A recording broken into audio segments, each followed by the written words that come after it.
Welcome back to Lore with Ludus Infinium. Today we cover the first astartes, the first legion, and the first to get access to the box of new toys. The Dark Angels, the first legion under Primarch Lionel Johnson, currently under Supreme Grandmaster Azrael, are from the planet Caliban, where their progenitor was discovered. Unfortunately, like most legions, they do not have a happy tale. However, starting out, there were a few good things. They got to play with advanced weaponry and tech due to being the first. And that's all the positives. Wow, that's kind of depressing. So, let's start with the sad tale of the Dark Angels with one of Johnson's earliest commands, Molech. After bringing Molech into compliance, the Emperor went into the Warp Gate on Molech to supposedly attempt peace with the Chaos Gods. I, however, believe that he did not go to make peace, but to gain more power, to continue to be able to challenge the gods' powers. Anyway, after he walked back out of the warp, not only did he look visibly aged, but in a rare bout of kindness, wiped the memories of all of his sons who had joined him on Molech, including Lionel Johnson and Horace Leprechaun. Because if you want to build trust, memory wipes are a good way to do it.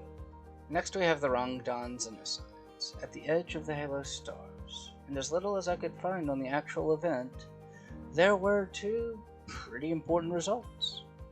The Dark Angels possibly prevented the destruction of the entire Northern Imperium, and also got booted from the place as the most numerous legion, due to the severe losses by the Ultrasmiths.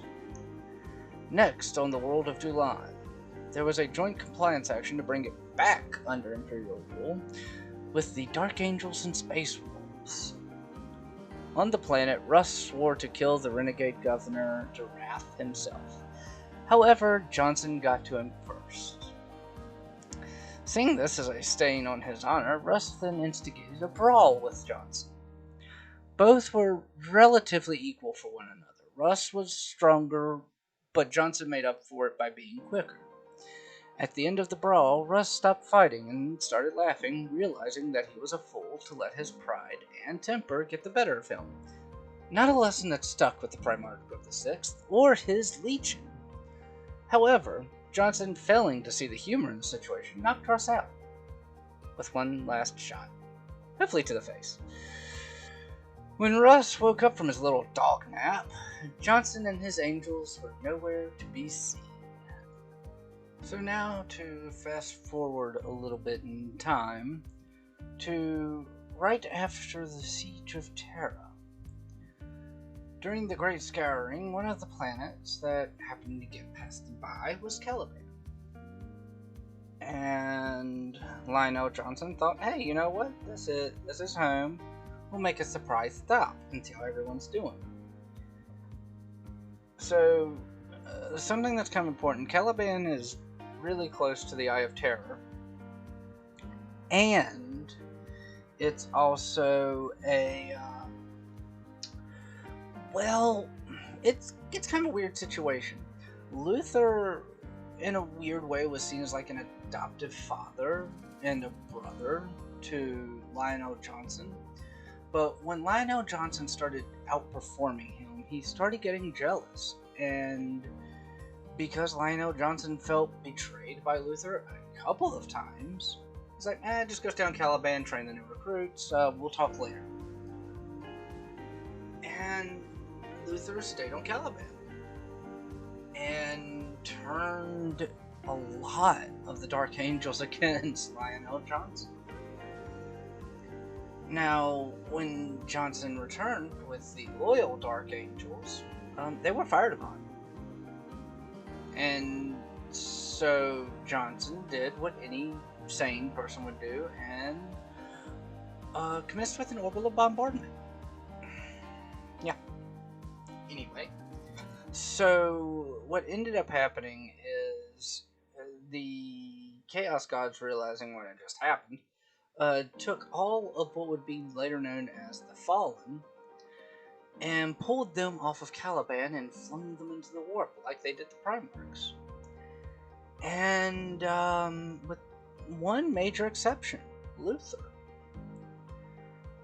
they gave Luther power to fight Lionel Johnson, and it ended up being a draw, and eventually, I believe, even Johnson won. So, then Caliban ripped itself apart, like most planets do. And Lionel Johnson is secretly asleep. He is the sleeping beauty of the 40K universe in the center of the rock. And Luther is imprisoned on the rock. The rock is... It's really hard to explain, actually. It's where the Fortress Monastery of the Dark Angels are, but at the same time, it's also kind of like... It's not a ship, but it kind of is, but it's not. It's so weird, I don't know how to explain it. So, after that day, the overbearing mission of the Dark Angels was not to defeat the heretics or the Xenos or all that good shit.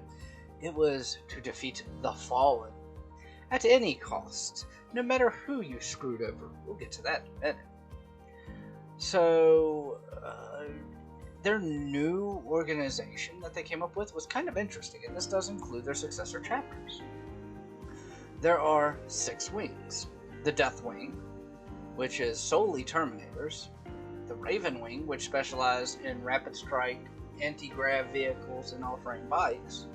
Dreadwing, use of, and I love this is the way it's described, use of extreme weapon, i.e. phosphex, rad weapons, and vortex weapons. Let me explain what extreme weaponry means in the 40K universe. You don't put out phosphex. Radiation weapons fucking suck on a whole new level. So these are almost Night Lord Dark Angels. Just that they don't torture people, they just kill them very slowly. The Fire Wing, which is unknown. The Iron Wing, which is their armored units, and by armored I mean tanks. And then Stormwing, which was actually ended up becoming my favorite, because they're the ones that specialize in boarding operations, ship-to-ship boarding operations. So yeah, that's awesome. But now, even in the 41st millennium, they're viewed with a lot of suspicion and sometimes disdain. And mostly they're seen as self-serving and secretive, at best. A good example of this is the Siege of Vrax. This one really shows what kind of assholes the Dark Angels really are. If you get a chance, Arch, formerly known as Arch Warhammer, did a video series on the Siege of Vrax, and as far as this is concerned, if you just look at the parts where the Dark Angels are concerned, this was a 17-year siege, I believe. They come down like, oh, we've heard there might be Fallen here. They lure out the Alpha Legion to the starport, which the Imperial Guard, the Death Corps of Krieg could have used to make it easier for them to get supplies. So they lured them to the spaceport and then destroyed the motherfucker. And kind of like, oh yeah, by the way, hey, yeah, that spaceport you could have used, yeah, we demolished it. Yep, have fun, bye. And then left. And then came back. and the chaplain captured the leader. I can't remember if he captured or killed. I won't think it was captured, but it's very possible it could have been killed. I haven't watched that series in months. Well, about a month or two, honestly. And so it's funny because a captain in the Alpha Legion is like, I would rather him fucking kill me than being captured by a chaplain of the Dark Angels. Their torture techniques are worse than ours. This is coming from an Alpha Legionnaire. Yeah. Says a lot right there. So, there's a lot of obvious reasoning as to why most people really don't trust the fucking Dark Angels. Some of them even think they're traitors. Some go as far as like, just stay the hell away from us and we'll be fine, or we're going to shoot at you. But it's kind of one of those things where they did bring it on themselves. they are literally self-serving twits.